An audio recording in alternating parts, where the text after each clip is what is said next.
Foli an b'a kɛ ka ɲɛsin aw kelen kelenna bɛɛ lajɛlen ma aw ni ce aw ka radio sugantili la Liberté 97.7 dalen bɛ o kan an bɛ laseli kɛ Badalabugu kulu sanfɛla la yan nɔ jamana in bolola baarakɛlaw ni mɔnikɛlaw jagokɛlaw baganmaralaw sɛnɛkɛlaw jamana furuba baara minnu tɛgɛ bɛ a la ani minnu ye kɛn yɛrɛ ye kɛbaw ye jamana ka yiriwa n'a ka ɲɛtaga kama an bɛ aw kelen kelenna bɛɛ lajɛlen fo minnu bɛ ka an lamɛn Bamakɔ kɔnɔ a Tengu dugu Mali kɔnɔ marabolo kɔnɔna na ani ka fara diɲɛ fantan ani naani bɛɛ lajɛlen an bɛ aw bɛɛ lajɛlen fo ayiwa sama minnu bɛna jɛ ka baara kɛ aw ye bi jamukan i n'a fɔ ladala min bɛ a lase Sedu Sidibe ka jamukan lase aw ma min bɛ tali kɛ jaw tali la Ahmed Gassama an bɛ foli kɛ a yɛrɛ fɛnɛ k'a ni ce a ka cɛsiri nɛgɛw kɛrɛfɛ Sedu Jara ale bolo bɛ o la kɔlɔsilen don maa min fɛ Mohamed Ɲangadu n'an b'a wele ko DJ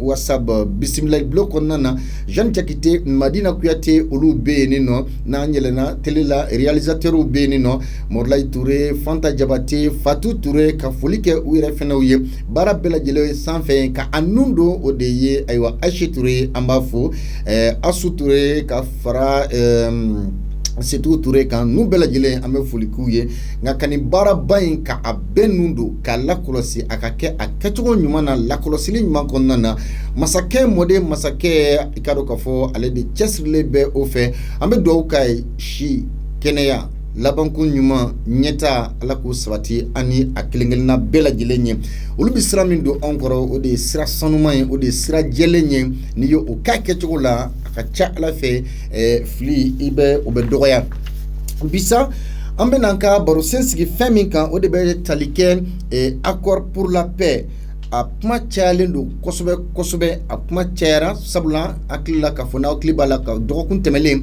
an tun y'a jira k'a fɔ min ye jamana ka minisiri dɔw ye taama kɛ Kidali marabolo kɔnɔna na taama min senfɛ ni u ni Mamurutilen kɔrɔw ka kulu ni sigira ni ka ɲɔgɔn ye kɛ nka ɲɔgɔn ye min yɛrɛ tun bɛna kɛ cɛbɛn o walawaleyali kow kan min ye Algérie jamana ɲɛmaaw ye olu y'a jira k'a fɔ ko ka a bɔ a dɔgɔ kɔrɔ nka a waati laban ninnu yɛrɛ la min ye accord ko in ye a kuma cayalen bɛ kosɛbɛ politiki maaw ani jama ka furuba danaya tɔn n'o ye société civile maaw ye olu yɔrɔ la maa caman y'a jira k'a fɔ bɛnkan minnu tara dialogue national inclusif senfɛ ko olu ka lawaleya ko o dun na ko n'i y'a ta k'a lajɛ ko naani de kɛra ko nka ko 2 de bɛ a la min bɛ ka lawaleya o 2 ninnu na dɔ bɛ tali kɛ an ka kɛlɛcɛw olu walankatali ali u carini na jamana marabolow kɔnɔna na kɛrɛnkɛrɛnnenya la kɔrɔnfɛ marabolo ninnu kɔnɔna na lakana sabatili kama ani fɛnɛ min bɛ tali kɛ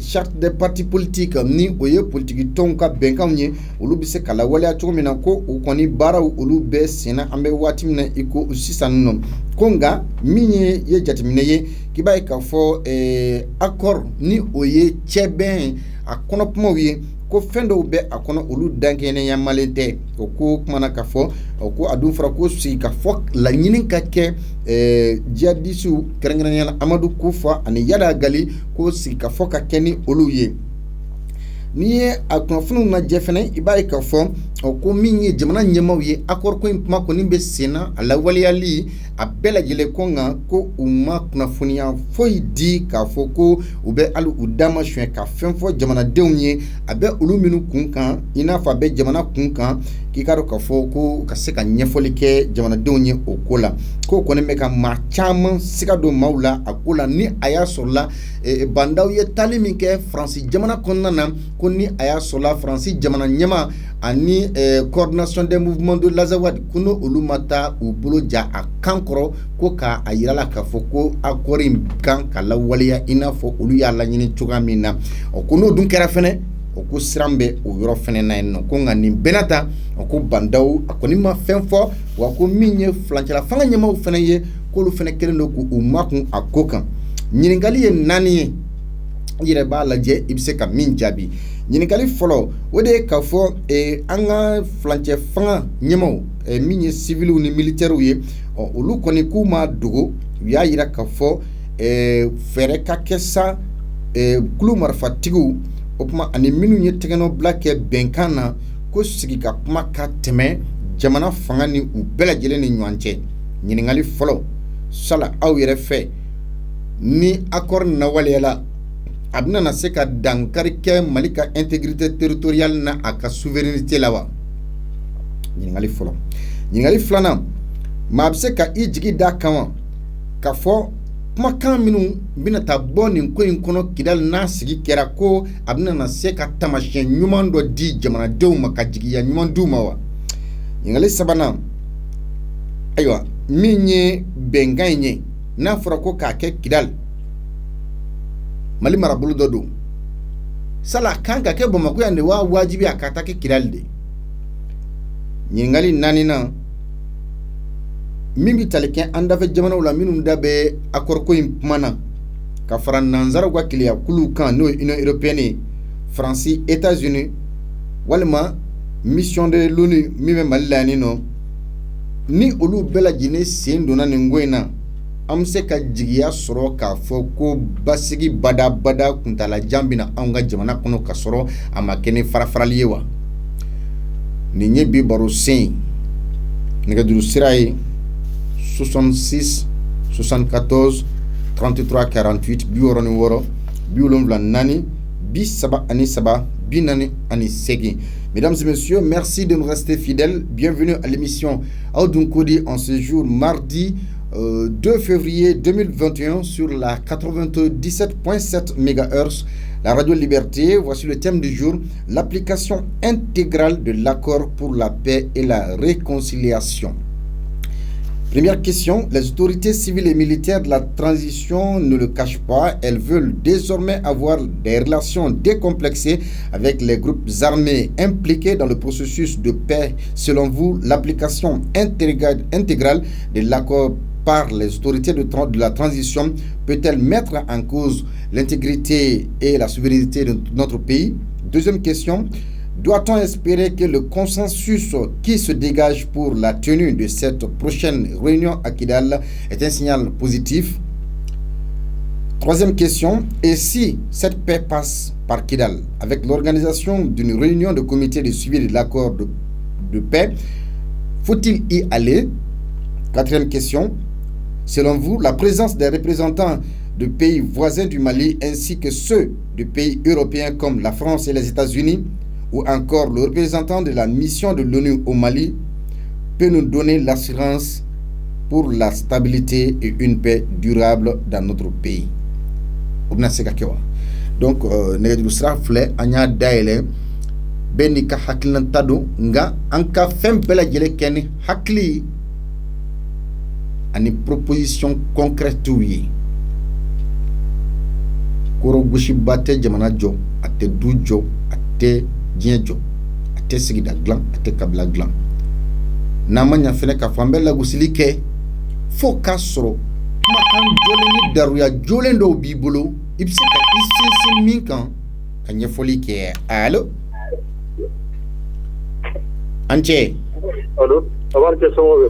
Somɔgɔw bɛ yen, i tɔgɔ ni jamu, i bɛ anw wele ka bɔ min? Ne tɔgɔ ye Saharu Darame, n bɛ wele ka bɔ Suguba kɔnɔ. Monsieur Darame, Suguba kɔnɔ. E yɛrɛ fɛ ni accord nin n'a lawaleyara a bɛna na se ka kɛ nin cogo in na n'a fɔra ko ka a lawaleya en toute intégralité, est-ce que a bɛna na se ka dankari kɛ jamana ka se la a na jamana ka kɔrɔta la wa, c'est-à-dire Mali ka intégrité a n'a ka souveraineté?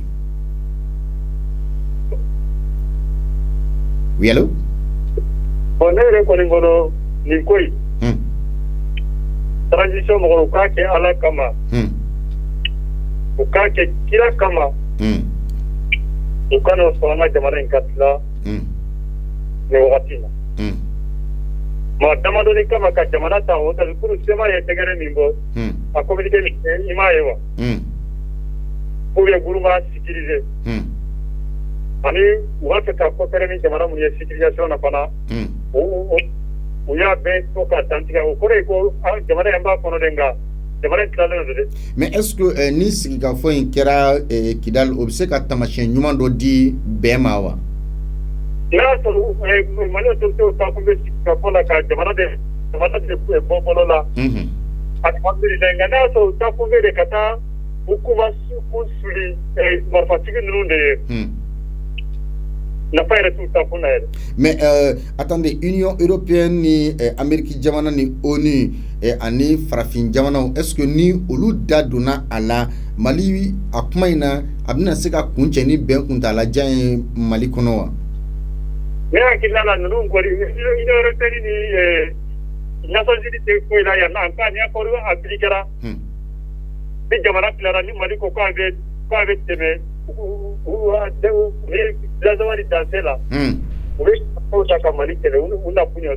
Merci Dramé Amifo Kasuguba Konomo Kelenkele Bella Jelefoni Wakati 66 74 33 48 Biworo ni woro biolon nan bisaba ani saba binani ani seki au radio de liberté émission Audou Bodi. S'il vous plaît monsieur ikere fait radio infara itogoni jamu bangule kabomi ito Brahma Jara c'est Frabana. Frabana. Monsieur Brahma Diara, est-ce que ni benkan mi fleni no ye accord d'Alger ni ala walera ni choya na atna na dankari ke jamana ka souveraineté anaka intégrité territoriale lawa? C'est ça. Ne hakilna mi. Yakilna oui. Accord ye me sidon Mali do fait. Ah bon?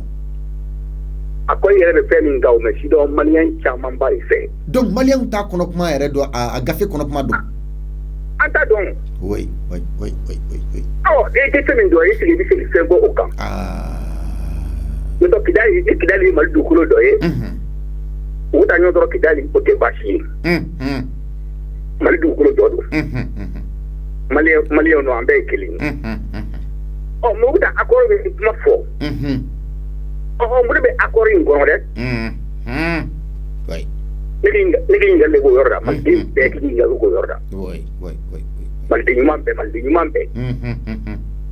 abta mi nge kidali akoro ni fend menyi bena munka o ki jore nyo ki bari ngwa kana make ni ki dido wele tara oui jama mena tara parce que Ali Ibrahim Bokar Keita ka fanga mawye atigaluma kosobe akor ko ina parce que ko mo ta kono kuma don mais ni ko infenena mi autorité ou fene olu fene ma déclaration officielle foi ke folo ako ka ngatuga ni ko ni baru kay mo ni ngonte mo ko sominendo ka fo fendo ba ka fe ka ke akor ko la. Mais est-ce que misali là Union européenne nanzara ka kilenya kulu États-Unis France jamana ani France jamana ani mission des Nations Unies Mali kona est-ce que nous lu be farla nyogon kan ka sigini kenen ka abna na se ka ben kunta la jandi Mali mawa imani yende we be yini abi be kunta la jandi uma mais pour angi yemo fra ki be ni yiri ikinte kulo sha Mali lugure anta de o parasita te o Union européenne te o ne tarabari kalge dagira Mali dole me nori korole o mal deni tabulori ina fo garabu nun tebena ama ma ba mun tebena folo la oui kestani garaw ni kulubalo ni adonda badni oui abu tabulu lo yi Ekini sera ma nye ki kien fo. Ok. Oh, mais nous voyons ça de à tête là. Ou convoqué. Il y en a d'autres qui aussi ça. D'accord, ami, faut que Frabana ka kelen na bela jelen clé au be radio liberté de kan akoy jemo kan audun kodi tenen taratara ba alamsa juma abe sigi 15h 16h nege tan duru ka kunje nege tan woro wati in clé mani clé ba deru tribe sumo be Tora Zaini Bara. Bah, Alpha Konaté doa. Hein? Ok, d'accord. Amasougoun Koura Barakela Bella Gelefo. Alpha Konaté, est-ce que ni ben mi flenye na frako ka aywa application intégrale ke ni ouye ka kuma fora gafe konako ka bella waleya est-ce que atnana tu malika intégrité territoriale ni aka souveraineté là non ada malik lan le fofo parce que faut y a to point ko mi ga gele yaw note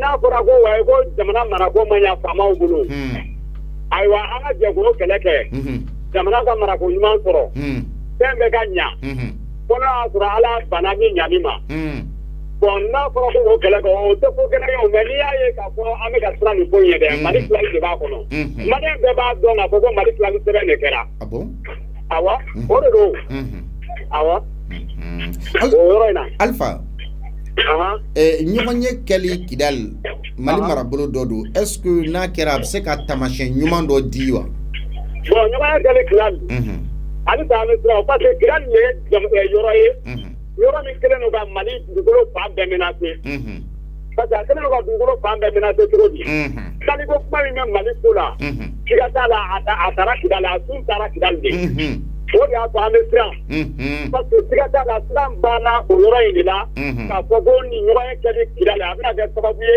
ka Mali tila de n'o tɛ a tɛ foyi tiɲɛ a kɛli a tɛ foyi tiɲɛ. Alpha Konate nanzaraw ka kelenyakulu Union Européenne ka farafinna jamana minnu da bɛ bɛnkan kuma in na ani Faransi jamana ni Ameriki jamana ani diɲɛ ka kelenyakulu ka ciden minnu b'an fɛ yan nɔ est-ce que ni olu bɛɛ sigira nin kɛnɛ in kan a bɛna se ka kɛ sababu ye ka bada basigi di Mali ma wa? Bon ne kɔni bolo an ka basigi baliya olu yɛrɛ de ye awɔ jamana ka basigi baliya olu de ye parce que diɲɛ bɛɛ nana anw fɛ yan pour que ka na bɛn sabati o tuma minnu bɛ bɛnbaliya kan k'a ɲini o olu de ka girin ni diɲɛ ye wa an bɛ bɛn mun kan an bɛ bɛn foroba wari lakana cogo kan ka bɛn kiri tigɛ cogo ɲuman kan ka o n'a ɲɔgɔnnaw quoi fɛn minnu bɛ yen quoi o de ye bɛn olu ka kɛ ka ɲa yɔrɔ an bɛ bɛn o de kan o de ye bɛn ɲini cogo ye mɔgɔ min kɛlen don ka juguman kɛ jamana na ka bɔ biɲɛ k'u ka nɔ minɛ y'a mɛn jamana ka hakɛ min b'u fɛ o ka di u ka hakɛ min bɛ jamana fɛ o ka d'u ma ne kɔni hakili la o de bɛna ni Mali bɛn ye an bɛ don min na i ko bi. Alpha i ni ce i Konate Sugunnikura mɔgɔw an b'aw fo 66 74 33 48 64 74 43 Radio Liberté do émission aw dun ko di allo. Salaamaaleykum. Wa aleykum salaam wa rahmatullahi ta'ala wa barakatuh. Somɔgɔw bɛɛ. Alhamdulillah malatan. An cɛ. An b'an cɛ. Kulubali. An b'a. Alhamdulilayi kaw ka kɛnɛ. Baasi si tɛ yen nɔ. Sɛfiri yɔrɔ maa bɛɛ lajɛlen ka kɛnɛ. U bɛɛ bɛ min na. E Kulubali. An b'a. I bisimila. Ne bɛ min fɔ. An ka ɲɛmɔgɔ b'a fɔ fɛtɛnse. Masakɛ mɔden masakɛ. Masakɛ saba mɔden masakɛ. Ale de ye kumaso dayɛlɛ pour que an bɛɛ ka se ka hakili la fɔ jamana jɔ ko wa. Oui. Ani folikɛkan. An b'ale fo k'a lamɛnbaa bɛɛ lajɛlen fo. Den Seydou yɛrɛ fo. Bon Seydou i ka mission in a bɛ min kan sisan i da dala k'a walawala an ka dɔnni t'a la tugun. Min ye cɛbɛn kunkanko kumaw ye gafe dɔ kɛra Mali kunkanko la walasa cɛbɛn bɛ se ka sabati sigisenw de fɔra kɔnɔ n'o ye bɛnkanw ye ayiwa o n'an ko ko accord d'Alger n'a tɛgɛnɔbila kɛra Algérie jamana kɔnɔ Mali ani maa murutilenw ka kulu ni ɲɔgɔn cɛ ani diɲɛ jamana wɛrɛw sala e yɛrɛ fɛ ni a fɔra ko ka gafe in kɔnɔ kuma bɛɛ lajɛlen la waleya est-ce que a tɛna na tu Mali ka intégrité territoriale ni a ka souveraineté la Mali ka masaya yɛrɛ ye. Ala ka basigi don Mali kɔnɔ fɔlɔ. Ala ka malidenw kan bɛn. Ala ka laɲini sabati. Seydou accord yɛrɛ a ma caya u tɛ k'a ɲɛfɔ malidenw de ye o. Fɛn o fɛn n'a mɛn fɔ mɔgɔ ye u k'a faamu a tɛ se ka faamu. Mali ka sigi fɔlɔfɔlɔ yɛrɛ an ka kan bɛɛ bɛ kɛ tubabukan na k'a walawala bamanankan na. Mɔgɔ 100 o mɔgɔ 100 i b'a sɔrɔ mɔgɔ 70 olu nana olu tɛ tubabukan yɛrɛ mɛn ka ɲɛ. Ni ko nana jamana kɔnɔ na a y'a fɛsɛ bamanankan na bɛɛ k'i kɛ niyɔrɔ sɔrɔ a la. Accord in bɔcogo min ka nin ye n'i ye i bɛ ka kɛ kan yɛrɛ jateli minɛ i bɛ ka mangoya fɔlɔfɔlɔ bɔra accord in de la. Ko yɔrɔ dɔw b'a kɔnɔ fo o ka bɔ a kɔnɔ. I bɛ yɛrɛ ko yɔrɔ dɔw b'a kɔnɔ k'a n'o mɛn nka k'o kan ka bɔ a kɔnɔ. N'a bɛ sɛgɛsɛgɛ kosɛbɛ accord in bɛ jamana tila de ko fɔ. An bɛ ka ala ɲini tɛ Mali in ka tila ye Mali ka faamu o de ka d'an ye. Ne kɔni ye min y'a la u ka sɛgɛsɛgɛ malidenw ye n'a ti bɛn n'a ti bɛn an k'a dɔn n'a ti bɛn yɛrɛ an k'a dabila a ka sigi kura ye. Papiye sɛnɛ to k'a mɛ a ma fɔ k'a se ka dabila o papiye in tɛ kuranna bolo ye. An kan ka taa malidenw jigi sira de fɛ. n'a fɔra ko ka taa sigi in yɛrɛ kɛ Kidali kɔnɔna na est-ce que bɛnkan minnu bɛna bɔ a kɔnɔ mɔgɔ bɛ se ka jigiya wa k'a fɔ ko o bɛna na se ka adamadenw hinɛ wa? Bon sigi kɛyɔrɔ yɛrɛ de ye Kidali ye. Parce que ni ye bɛnbaliya fɛn fɛn Mali kɔnɔ bi a bɛɛ daminɛna Kidali. Ni bɛn kan ka sɔrɔ fana a kan ka sɔrɔ Kidali ka sɔrɔ tiɲɛni yɔrɔ dɔw ye. N'a kɛla jɛlenya kan a sigi bɛ ɲɛ a bɛ bɛn. Mais est-ce que diɲɛ ka kulu i n'a fɔ nanzaraw ka keleya kulu Union européenne ka fara ayiwa an dafɛ jamana minnu da bɛ a ko la ani Faransi jamana Amérique jamana ani ka fara ONU kan est-ce que ni olu sen donna ko sigi in kuma na a bɛ se ka badabada basigi ni bɛn to Malidenw ni ɲɔgɔn cɛ wa? N'u y'u ŋaniya jɛ a bɛ se ka Malidenw ni ɲɔgɔn cɛ. Mais fɔ jamana ninnu ŋaniya jɛlen tɛ an bɛɛ b'o kalama. Accord ni président k'a d'an ma olu dɔrɔn de b'a kɛ. Nka n'olu y'a ŋaniya jɛ Mali yɛrɛ ka basigi bɛ Mali kɛ bɛn kama. Mali a bɛ bɛn cɛ bɛɛ bɛ ka Mali la an bɛ wasa ni Ala sɔnna. Elhaji Yakuba Kulubali i ni ce an bɛ chefferie somɔgɔ bɛɛ lajɛlen fo k'an dalakaw fo. Merci 66 74 33 48 66 74 48 Radio Liberté émission aw dun kodi bi baro sɛbɛn tali kɛ accord lawaleyali. Allô? Allô, bonjour. Monsieur, s'il vous plaît, vous pouvez éteindre votre poste récepteur, sinon diminuer le volume. D'accord, merci, monsieur Sidibé. Votre nom, prénom, vous nous appelez d'où? C'est Ousmane Touré. Monsieur Touré, les autorités civiles et militaires de la transition ne le cachent pas. Attendez, je vous aide d'abord. Kidal n'est pas pour le Mali. Ah, mais quelle est la preuve La preuve est que j'ai été démis de mes fonctions à cause de ça en 70 parce que j'ai trouvé des documents fiables, des tests. La chose que le comité militaire a vendu à la France. Je m'arrête là et bonne journée. Ok. C'est d'où? Il a été démis de ses fonctions car parce que il y a un document officiel d'oye Mimba Sementia qui a été malitaï, raison pour laquelle il a été démis de ses fonctions. Aïe. Allô? Oui, allô. Nterke, itokoni jamu bangule kabomi?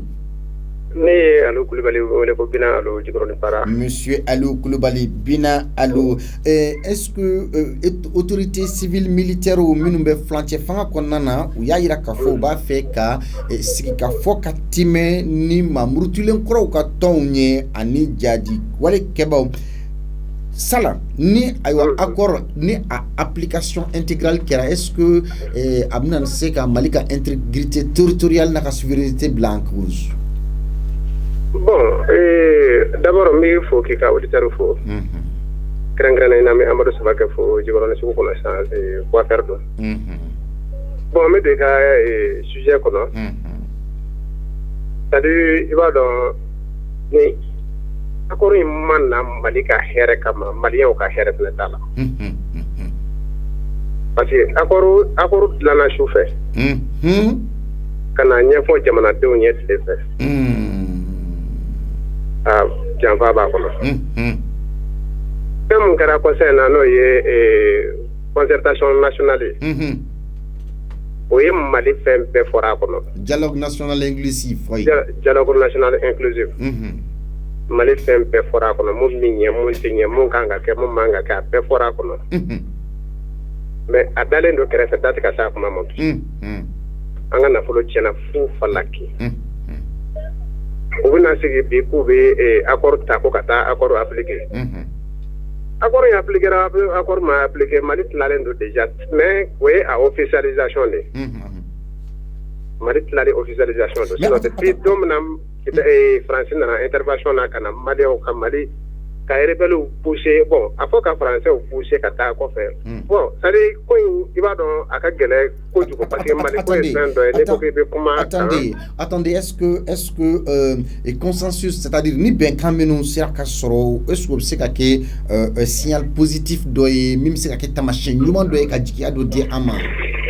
tamasiyɛn ɲuman tɛ parce que accord in kɔnɔ fɛn fɔlɔ-fɔlɔ ye jumɛn ye a ye jamanaden dɔw privilégié dɔw kan o kuma b'a kɔnɔ jamanaden dɔw fisara parce que mɔgɔ bɛ bɔ Mali nord la a fɔra ko ka fisa anw minnu bɛ sud la yan ye bien sûr o b'a kɔnɔ i y'a sɛbɛnni ko jamanaden dɔw bɛ yen minnu a fɔra ko hali ni recrutement bɛ kɛ Mali kɔnɔ u y'a yira k'a fɔ ko kɔrɔfɛmɔgɔw de ye priorité fɔlɔ o tuma anw ta ye jumɛn ye Maliko la.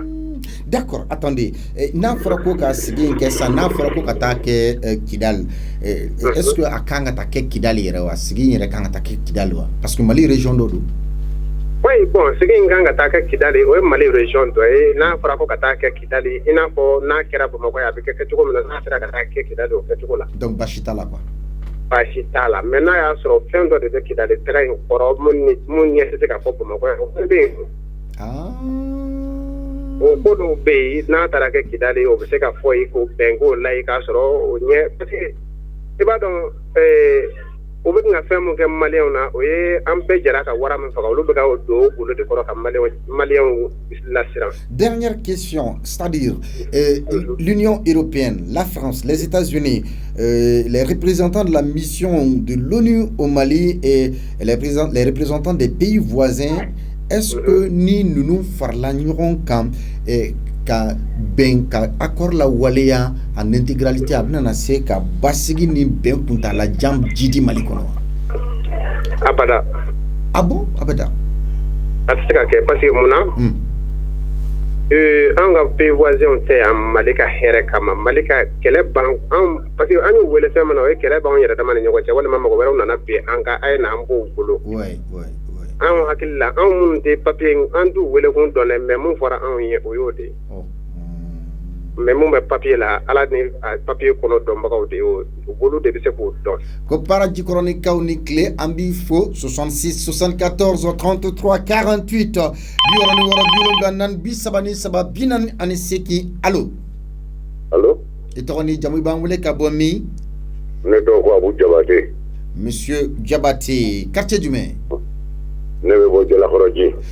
Jabate, sala ni i n'a fɔ furancɛ fanga ɲɛmɔgɔw b'a laɲinina ka fɔ jɛkulu marifatigi kɔrɔw ni olu ni bɛnkan u sɔnna ka bɛnkan sɛbɛn tɛgɛnɔ bila kɛ u ni Mali ni ɲɔgɔn cɛ est-ce que ni accord nin n'a a application kɛra en intégralité a tɛna na Mali ka intégrité territoriale n'a ka souveraineté bila en cause wa? Malimakɛ n bɛ foli k'aw la fɔlɔ. I ni ce. A bɛ baara min na yarabi ala k'a to a k'a bila kɔrɔ ala kana to a k'a bila dɛsɛ ye. Yarabi Alahu ala k'o minɛ. A bɛ hakilina min ka ɲi hakilina ka ɲi. Nka hali n'an ye siɲɛ 100 kɛ rencontre nin na a ti ɲa. Cogo di? Sabu biɲɛkala ɲinina sen dalen biɲɛkala kan o t'i ye dɛ. An ni maa wɛrɛ tɛ an yɛrɛ dama bɛ ɲɔgɔn na. Munna anw tɛ bɛn? N'i y'a mɛn anw tɛ bɛn ça veut dire dɔ de bɛ dugu ma min b'a la ka dɔ wɛrɛ su ka bila fitininw su ka bila belebelew la. Woyo bɛ sanfɛ sulugu salakɛ bɛ dugu ma quoi. Merci. Transition min nalen filɛ nin ye a kan'u sɛgɛn u tɛ se ka foyi kɛ nin na. Kidali tilalen don o mɛnna. An ye san 100 kɛ sigi ka fɔ nin na u tɛna b'u taabolo kan. Donc o la an kɔni bɛ nin kɛlɛ fɔ ni ala kɔni nana banto wɛrɛ di kɛlɛ nin ma sinon balimakɛ ko bantan tɛ dɛ. Exemple Jabate misali la sisan nɔ ni u sera ka taa bɛnkan dɔ waleya Kidali est-ce que u bɛ se ka kɛ taamasiyɛn ɲuman dɔ ye cɛbɛn waleyali la an ka jamana kɔnɔ? Ouais, Malmaké, n'a sɔrɔ bɛn bɛ an fa fila bɛɛ ɲɔgɔn k'an bɛ ni sɔrɔ bɛn ma, il y a pas de problème. Mais an fa fila bɛɛ sɔnnen tɛ bɛn nin ma o parce que o tɛ fankelen arrangé o. Malmaké k'an ka 1000 tila 600 b'e bolo k'an ka sigi ka fɔ 600 b'e bolo ka ban e na sɔn bilen yan. E bɛ sɔn wa? E tɛna sɔn o sabu e ta b'i bolo ka ban o. Mais est-ce que ni accord ni yɛrɛ o ni a taara a lajɛrɛ taara kɛ Kidali est-ce que n'a fɔra ko ka taa kɛ Kidali taga kan ka taa kɛ Kidali wa? Parce que a bɛ kɛ Bamakɔ. Malmaké a kɛlen Kidali ye Mali dugukolo dɔ ye o, il y a pas de problème, il y a pas de souci. OK. mais ni surgubeni mami fafa ni to gumleni yibisrane wa do lebe bolimne ya famude mangani bebe bura yoro na fara ko kata nyonye ke abina demisheni mun metaje abina usege utisi aminu toko che kasoro c'est tout. D'accord. Diabaté, la dernière question est Union européenne, les pays voisins, la France, les États-Unis, la mission de l'ONU au Mali. Est-ce que nous baissera kataski kene kilenka ka uka hakilanta di obsekana ni basigi kunta la jay anga jamana kono. Malmake ngo be be jon bul e bala ka munun to foni de. Be mbulu yere di bulu yere banendo bema. Donc so entre olu be na fo mishigo kene sanfela jaleno du mana nyigine do ko an kanu jedo c'est un jeu de cache-cache qui est là qui ne dit pas son nom halu na banque mondiale krikra nous ben na kasika foke et c'est eux qui détiennent la clé de l'entente du Mali la paix au Mali c'est eux qui détiennent ils ne veulent pas ça alors le taroshi donc c'est nous jeter la poussière dans les yeux avec vraiment aga baraka yime sesitanya anga to alako. OK. Abekara alanyana.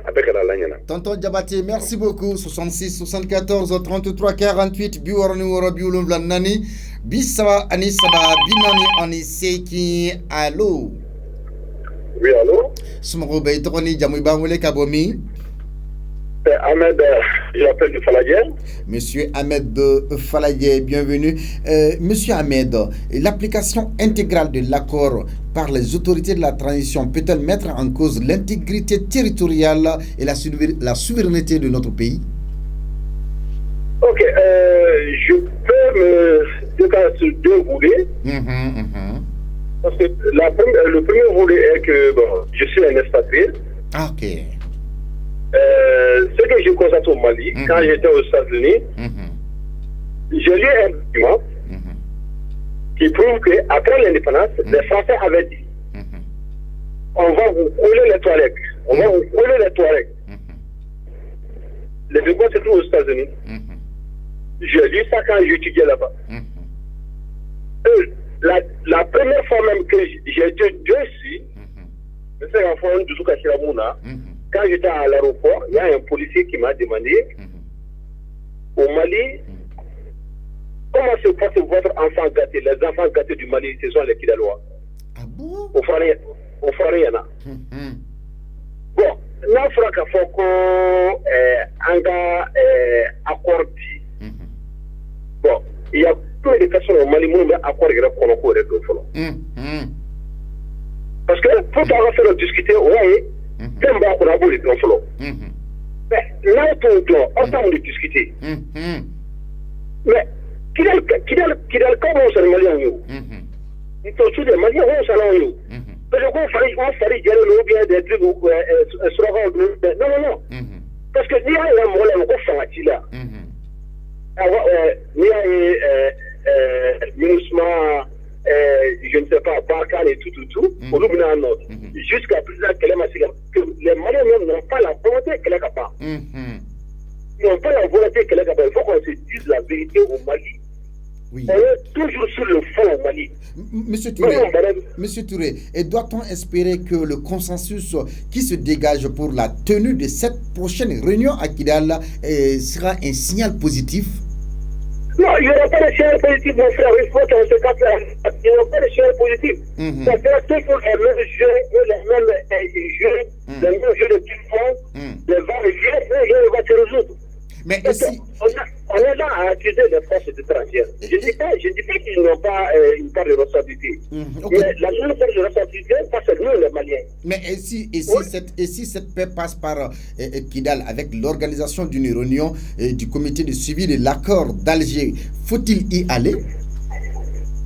Bon, quand on est là, il ne faut pas aller. Quand on est là, ça n'engage que moi, il ne faut pas aller. Parce qu'on ne doit pas montrer aux Kidalois qui sont plus importants que le reste du Mali. Et ces cahiers se lèvent en même temps. On va aller faire le contrat aussi en cas. Oui. L'explication est de manière qu'on se connaît les régions. Il faut montrer aux Kidalois qui sont des Maliens. Eux, ils sont des Maliens. L'accord d'Alger, ce que je n'ai pas compris dans l'accord d'Alger, on suit un accord Maliens en Algérie, et cette situation sera existée au Mali, je ne peux pas comprendre. Je ne peux pas comprendre. On signe un accord en Algérie. L'Algérie n'est pas le Mali. Oui. Et cet accord doit être appliqué au Mali. D'accord, la dernière question est selon vous la présence des représentants des pays voisins du Mali ainsi que ceux des pays de l'Europe comme la France, les États-Unis ou encore le représentant de la mission de l'ONU au Mali, peut-on donner l'assurance pour la stabilité et une paix durable dans notre pays? Avant tout, avant de stabiliser un pays, d'abord il faut que les habitants de ce pays se concertent et prennent leur destin en main. Oui. Ce n'est pas la France, ni les États-Unis ou bien la Russie, comme les gens aiment le dire. Quand la Russie sera là, le Mali sera stable. Non. La stabilité du Mali, d'abord, dépend de la volonté même des Maliens, nous les Maliens. Il faut qu'on se dise la vérité et qu'on travaille, c'est que la tension est venue trouver que Kidal est déjà prise. La tension ne peut rien faire pour Kidal. Monsieur Touré, merci beaucoup. Et je vous souhaite une excellente soirée à Faladie, 66 74 33 48. Allô? Allô? Allô? Sumro Bey, Toroni Jamou Bangoule Kabomi? Pardon? Djoliba. Monsieur Youssouf Diallo de Djoliba, hein? Oui. Djoliba, Badougou Djoliba ou bien Héros du May Djoliba? Si. Ok, Badougou Djoliba, c'est dans le monde profond, hein? Voilà. Monsieur Youssouf, ben Tchébén la Waliali la Mali Diouni, est-ce que accord d'Alger na application intégrale kera est-ce que amna se ka dankari Malika intégrité territoriale ni aka souveraineté là? Y'a pas de follow. Ibi makan ko ta doni. Foli ko yere follow. Ale barana ala ka wolo bala. Amina. Abe donc ala da bali passi. Mais est-ce que écouteur de micro là ou bien téléphone yoro ka djay la fitini pour qui ka gré? Ah si. Non, il faut enlever l'écouteur s'il vous plaît. Écouteur boyclo là. Et que téléphone gré là en bas famille. Continuez. Première question ni bi sega kanyen ka famu parce téléphone ma bolendo e law ngo Tchébén la wali alla Mali konnana inafo anga flanche fanga nyemaw a civilu na militaire ya yira ka fo mana sika foka ke Mali demberi nyonche ale ma murutulum koro sika foka ke wala saka seka accord ka seka application ke mo est-ce que ni o application intégrale kera bisika dankare anga intégrité territoriale na nga souveraineté là? Ok. Parce que l'anga, téléphone gré là. 66 74 33 48 biorani wara biolo vlanan bi saba ani saba binane on seki awdu ko di allo. Oui, allô. Sumo Bey Toroni Jamou Bangoule Kabomi? Kaoule ga wanyama koro 30 mètres là. Yama koro 30 monsieur s'il vous plaît makan koro tay ka kolo do makana ka téléphone gré lay Toroni Jamou Bangoule Kabomi? Neto Patrick Dambélé ma wone ga wanyama koro 30 mètres là. Monsieur Patrick Dambélé Tchébén kasiki ka fo jidi Mali doni nyonche ani accord al akonoko ka bela waleya okoni puma besena ka fo anga autorité civile ou militaire ou ka lañini we ka benkan ke la waleya Mali doni nyonche est-ce que ne accord konoko bela waleya atna dankari ke Mali intégrité territoriale na souveraineté là? Avec dankari anga intégrité là parce que accord n'ira ka pression et tout anga état kan sa population ta donc concrètement femme de accord in bono pas. Donc comme si ça en transition est là ne boloni moumani ka malien be concerté ka malien be labo accord ko in kalama comme nous ganga pour angulu kurja konnana kasɔrɔ a ma kɛ ni faransi ka pression ye a ma kɛ ni mɔgɔ si ta ye. mais là mɔgɔ caman bɛ k'a fɔ ko bandaw ye tagali min kɛ faransi ko sema y'i bolo ja kan kɔrɔ ensuite Macron y'i bolo ja kan kɔrɔ ko nka ko même Muktar Wane fɛnɛ ni ba ka hakilinaw ko i bɛ taa sɔrɔ k'u fɔlen don ɲɔgɔn kɔ parce que ko Muktar Wane ko de ko dialogue national inclusif ko bɛnkan minnu kɛra o kɔrɔ ko k'o de lawaleya. Bon, ne bolo, comme on est dans un état démocratique, bien vrai que vous l'avez exécutif, mais ne bolo ni transition in an kan ka profiter ko dɔw la an ka référendum kɛ ka jamanaden bɛɛ hakilina ɲininka ko mun ye décisif ye an ka jamana ka ɲɛtaa la. Donc autorités kana fɔ dɔrɔn ko comme olu de bɛ sanfɛ k'u bɛ ko ne bolo ko nin ye jamana ka avenir bɛɛ bɛ dépend nin de la. Donc u ka référendum kɛ accord ko in na quoi. Mais uma déclaration officielle foi que est-ce que la communication ma communication fait donner ou bien pour transition ne min jateminɛ u ka communication tɛ ouvert k'olu dogo dɔɔnin de quoi. Ou bien n t'a dɔn n'a sɔrɔ u ka kunnafonidilaw de bɛ baara kɛ population sago la ne kɔni bolo u ka ko tɛ mɛn i b'a mɛn rumeur de la ka caya sinon u yɛrɛ tɛ bɔ ka déclaration officielle foyi kɛ. Monsieur Damele, c'est Damele non? C'est Monsieur Damele. D'accord, mais est-ce que ni consensus dɔ sera ka dégager ni réunion natɔ in na Kidal, est-ce que bɛ se ka taamasiyɛn ɲuman dɔ di wa un signal positif? Bon Kidal réunion in na sisan ne bolo autorités kan k'a lajɛ base min an bɛ se k'an ka base sigi an tɛna bɔ cadre min kɔnɔna na ni sema mɔgɔw ni fɛn fɛn tous ceux qui sont ouverts au dialogue n'olu sɔnn'o ma an bɛ baara kɛ n'o ye. Mais n'a fɔra ko ka taa d'habitude accord comité de suivi de l'accord pour la paix u ka sigi bɛ kɛ Bamako yan ne mais na est-ce que n'a délocalisera ka taa Kidal taga kan ka kɛ Kidal wa ka taa kɛ yen. Bon n'a sɔrɔ an bɛna taa tagali min kɛ Kidal n'o tɛna taa kɛ coup de pression dɔ y'an ma problème t'o la o. Parce que déjà que bɛɛ b'a dɔn nin yɔrɔ hali kɔfɛ in na an ka ministre bɔra u kun kan ka taa 10 jours de la mais a écourtera ka kɛ journée kelen ye. Mankan yɛrɛ bɔra ko gouverneur ko bonya gouverneur ni bonya min ka kan ko gouverneur ma se k'o lasɔrɔ parce que population ka pression bonyana. Donc n'a sɔrɔ an ka autorités bɛna taa n'u ɲɛ tɛna maloya senkaw ma ka ko dɔw fɔ.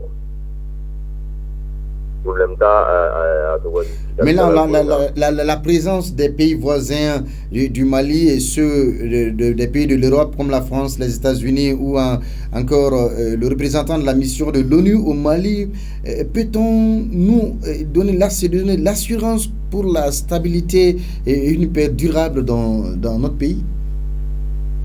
Bon, il y a dernièrement, accord pour ɲɛnabɔ an ka Union européenne ni ONU ni États-Unis écarté. Parce que engagement n'an taara kɛ sous la présidence la a bɛ kɛ engagement de y'an n'olu cɛ ne bolo an n'olu ka collaboration ka kɛ baara wɛrɛw fan fɛ a kana kɛ an yɛrɛ dama ka accord ko ye quoi parce que ni ko dɔ b'an ni ɲɔgɔn cɛ u bɛna se ka accord in application de exiger o kɛ wajibi an ma. Monsieur Damele, merci beaucoup. Ame Folike Kalabankauye, 66 74 33 48. Bior numéro Biolongan Nanbi Sabani Sababinan Signalo. Sumro Beitroni Jamibangule Kabomi. Monsieur Kouyaté de Ngominirabou, comment allez-vous? Bien. Tchebe Kunkaku Maula. Mi flanche fanga nyama yo ba fe sika fo akake jamana fanga ni kulu marfatigu koro ni nyogonche kanika bengan srenka a bela walia est-ce que nous kera tna se ka dankarike malika intégrité territoriale na ka souveraineté la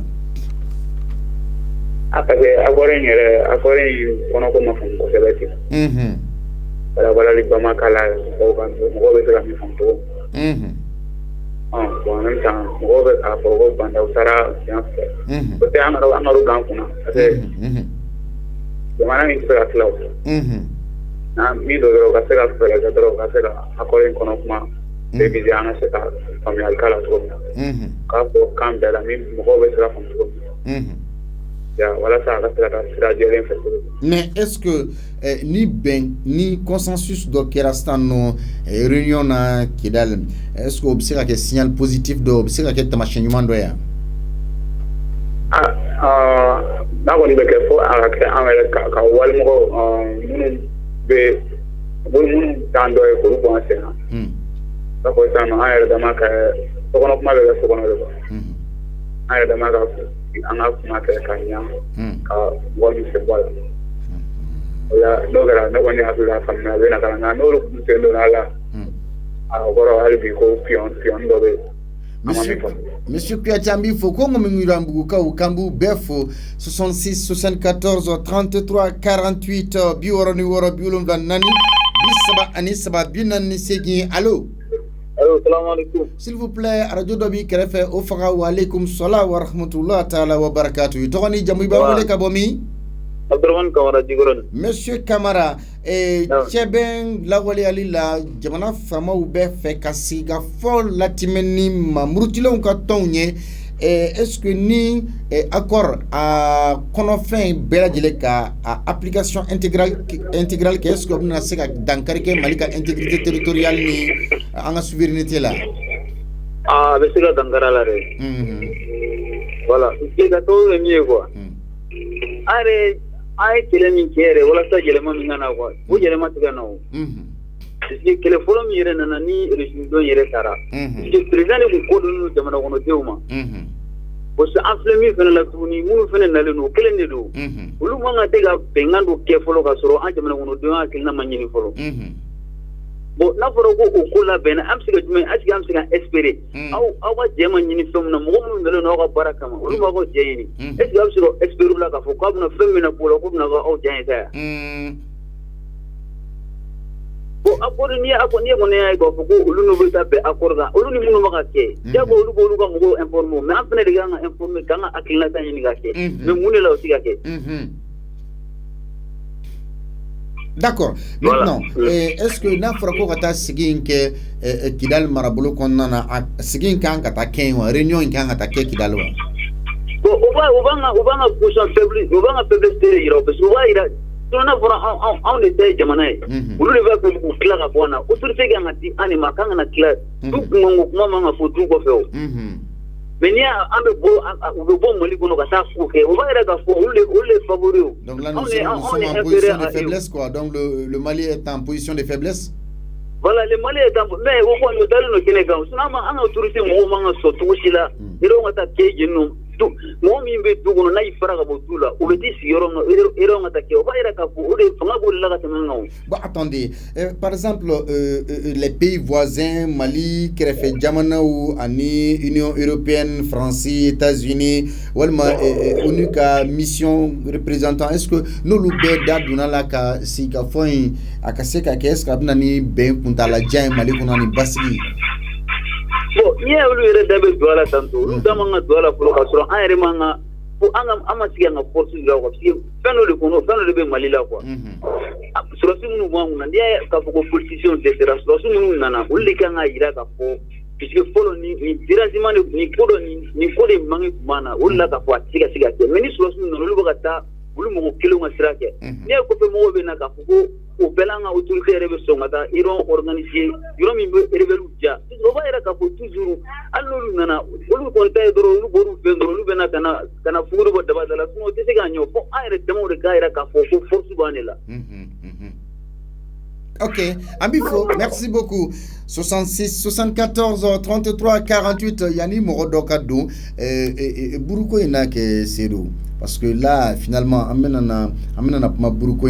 les associations des consommateurs du Mali, l'ASCOMA est interpellé.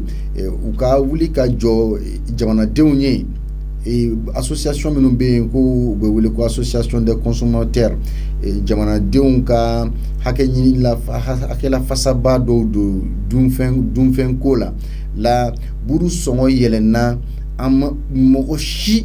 association des consommateurs quel peu manga mec qui a claqué le petit doigt bien levé le petit doigt pour dire que non anga solution donnini ala ka au moins ka assurance do di jamana deuma ka fo adina na ketanto société civile moko ma amu manga mais Kounouni budget Kafo, il a claqué le petit doigt, bien levé le petit doigt pour dire qu'il veut vraiment ni manga kake.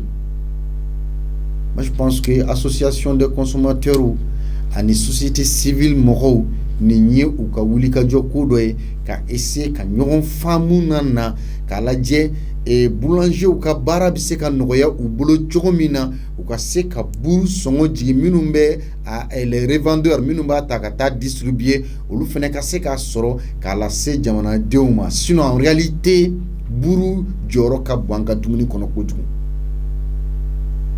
donc vraiment ambe kumamba ko kan ka jatemine parce que faut être qui be ambu au thème do tate dro kabla parce qu'à kan kabla non am seke le kala mais ambe association des consommateurs du Mali ambu a nyini ou fait ni ou ka wulika joro de anta foko kele mais ni ou ka wulika joro do de jamana deumye société civile si réellement ni société civile ka wulika joro de ko jamana deum ni ou ka wulika joro do de jamana deumye ame mo damadamata yani wati kuncheliche parce que ni koni wule kanye amba dawye 66 74 33 48 bi woroni woro biulumla anani bisaba ani saba binani ani seki aka émission de Audou Koda Abseka sur Liberté Télévision sans fait ni décoder Malivision ba boulot 239 aba sur Okan TNT Satika 41 aba sur Walma anga chaîne YouTube ni no aba sur Okan Liberté Télévision. Allô.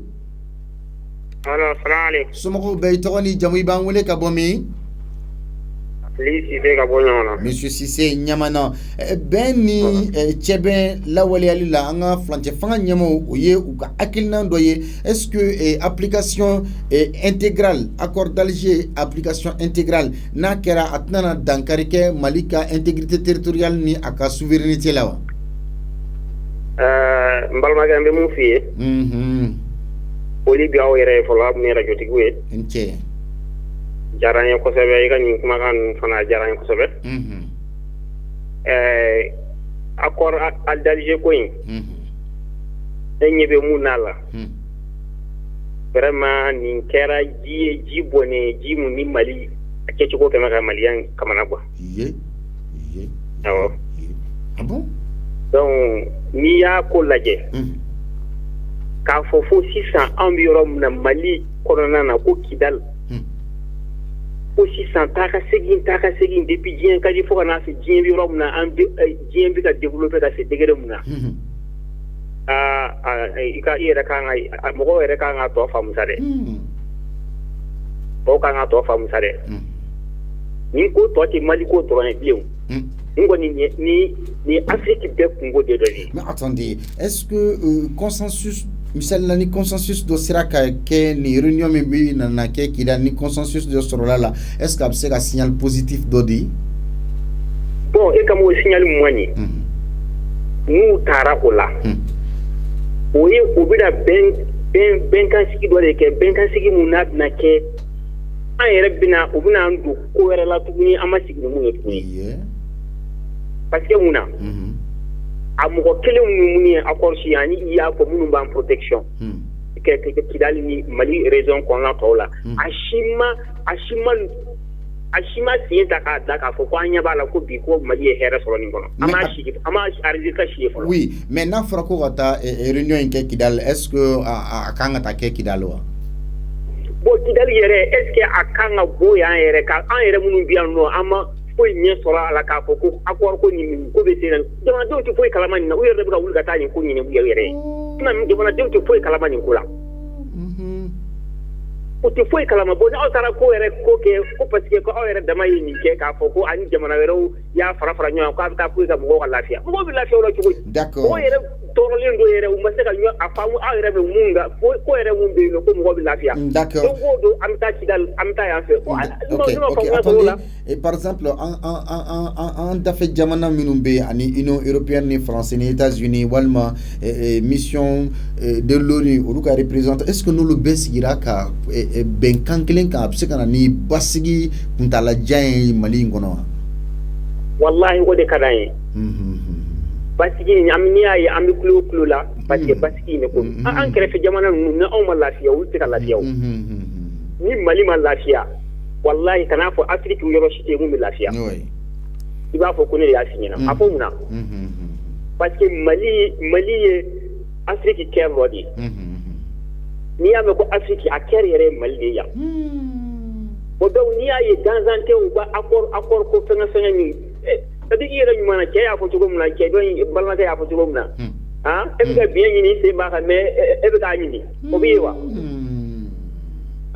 donc c'est-à-dire quoi ne kɔni a ka d'an ye n'u ye ɲɔgɔn ye kɛ Kidal n'u ye ɲɔgɔn ye kɛ Bamakɔ yan o n'u ye ɲɔgɔn ye kɛ yɔrɔ o yɔrɔ Mali dugukolo kan yan nɔ u y'a kɛ hali u yɛrɛ ka jamana wɛrɛw kan o anw kɔni bɛ mun nɔfɛ dɔrɔn an ka jamana ka k'an yɛrɛ ma hɔrɔn ye Kidal ye Mali dɔ de ye a tɛ tila wa tila cogo wɛrɛ k'a la.